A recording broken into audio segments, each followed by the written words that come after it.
Job chapter 19. Then Job replied, "How long will you torment me and crush me with words? 10 times now you have reproached me. Shamelessly you attack me.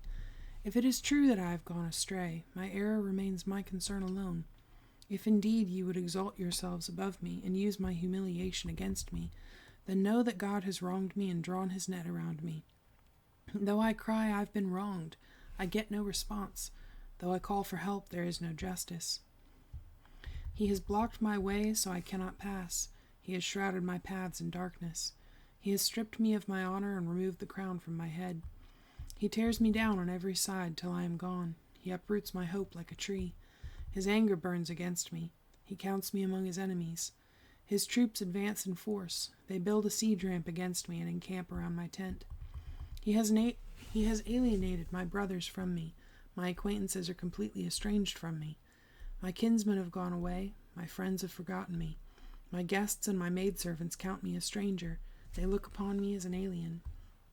I summon my servant, but he does not answer, though I beg him with my own mouth.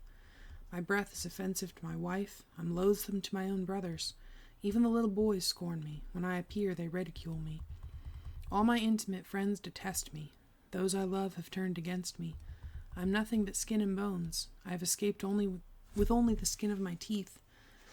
Have pity on me, my friends. Have pity, for the hand of God has struck me.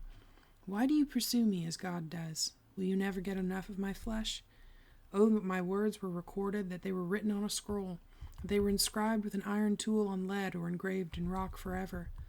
I know that my Redeemer lives, and that in the end he will stand upon the earth.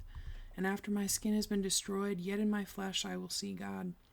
I myself will see him with my own eyes, I and not another. How my heart yearns within me. If you say, "How we will hound him, since the root of the trouble lies in him," you should fear the sword yourselves, for wrath will bring punishment by the sword, and then you will know that there is judgment. Chapter 20. Then Zophar the Naamathite replied, "My troubled thoughts prompt me to answer because I am greatly disturbed. I hear a rebuke that dishonors me, and my understanding inspires me to reply. Surely you know how it has been from of old, ever since man was placed on the earth, that the mirth of the wicked is brief, the joy of the godless lasts but a moment. Though his pride reaches to the heavens, and his head touches the clouds, he will perish forever like his own dung. Those who have seen him will say, 'Where is he?' Like a dream he flies away, no more to be found, banished like a vision of the night. The eye that saw him will not see him again. His place will look on him no more. His children must make amends to the poor. His own hands must give back his wealth. The youthful vigor that fills his bones will lie with him in the dust. Though evil is sweet in his mouth and he hides it under his tongue, though he cannot bear to let it go and keeps it in his mouth, yet his food will turn sour in his stomach. It will become the venom of serpents within him. He will spit out the riches he swallowed. God will make his stomach vomit them up. He will suck the poison of serpents, and the fangs of an adder will kill him. He will not enjoy the streams, the rivers flowing with honey and cream. What he toiled for he must give back uneaten. He will not enjoy the profit from his trading. For he has oppressed the poor and left them destitute. He has seized houses he did not build. Surely he will have no respite from his craving. He cannot save himself by his treasure. Nothing is left for him to devour. His prosperity will not endure. In the midst of his plenty, distress will overtake him. The full force of his misery will come upon him. When he has filled his belly, God will vent his burning anger against him and rain down his blows upon him.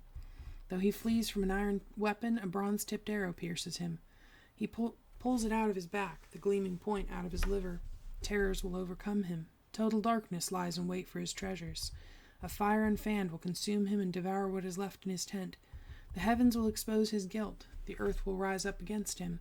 A flood will carry off his house, rushing waters on the day of God's wrath. Such is the fate God allots the wicked, the heritage appointed for them by God. Chapter 21. Then Job replied, "Listen carefully to my words. Let this be the consolation you give me. Bear with me while I speak, and after I have spoken, mock on. Is my complaint directed to man? Why should I not be impatient? Look at me and be astonished. Clap your hand over your mouth. When I think about this, I am terrified. Trembling seizes my body. Why do the wicked live on, growing old and increasing in power? They see their children established around them, their offspring before their eyes. Their homes are safe and free from fear. The rod of God is not upon them. Their bulls never fail to breed. Their cows calve and do not miscarry. They send forth their children as a flock. Their little ones dance about. They sing to the music of tambourine and harp. They make merry to the sound of the flute. They spend their years in prosperity and go down to the grave in peace. Yet they say to God, "Leave us alone. We have no desire to know your ways." Who is the Almighty that we should serve him? What would we gain by praying to him? But their prosperity is not in their own hands, so I stand aloof from the counsel of the wicked. Yet how often is the lamp of the wicked snuffed out? How often does calamity come upon them, the fate God allots in his anger? How often are they like straw before the wind, like chaff swept away by a gale? It is said, God stores up a man's punishment for his sons. Let him repay the man himself so that he will know it. Let his own eyes see his destruction. Let him drink the wrath of the Almighty. For what does he care about the family he leaves behind when his allotted months come to an end? Can anyone teach knowledge to God, since he judges even the highest? One man dies in full vigor, completely secure and at ease, his body well nourished, his bones rich with marrow. Another man dies in bitterness of soul, never having enjoyed anything good.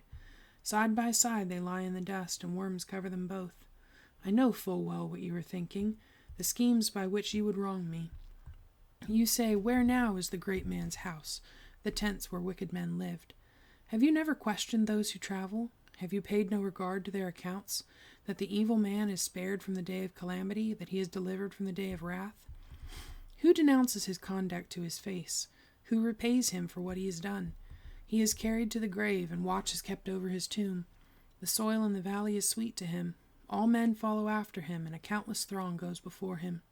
So how can you console me with your nonsense? Nothing is left of your answers but falsehood.